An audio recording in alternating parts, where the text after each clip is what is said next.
सुप्रभात पिलामाने। आजिर गल्पर नाम नास्तिक को शिक्षा। दुई जण बंधु थिले।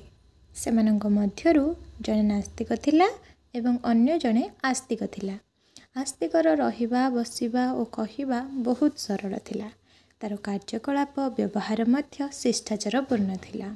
से आत्मसंतोषी थिला। जेतिकी मिलुथिला सेथिरे संतुष्ट होई रहुथिला। नास्तिक किंतु तार विपरीत थिला। तार सारा दिन द्वंद्वरे बीतुथिला। अधिकरु अधिक धन अर्जन करी किभଳି भाबरे अधिक भौतिक सुख साधन एकत्रित करिब सेथिपई सबुबेले चेष्टा करुथिला।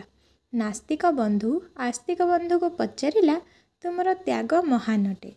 कौन तुमे भगवान का भक्ति पाई संसारर सबु किछि भौतिक सुख त्याग कर देइछ? आस्तिक उत्तर देला, भाई तुमर त्याग तो मोठारु आहुरी बड़ अटे। तमे तो संसार पाई ईश्वर को ही छाड़ी देइछ। नास्तिक को सही दिन शिक्षा मिलिला और से निजर जीवन क्रम संपूर्ण रूपे बदलाई देला। एबे से निजर ज्ञान साहाय्य अन्य मानंकु स्वावलंबी हेबा पई शिक्षा देला। अन्यर सेवा उपकार रे निजर जीवन बिताइला।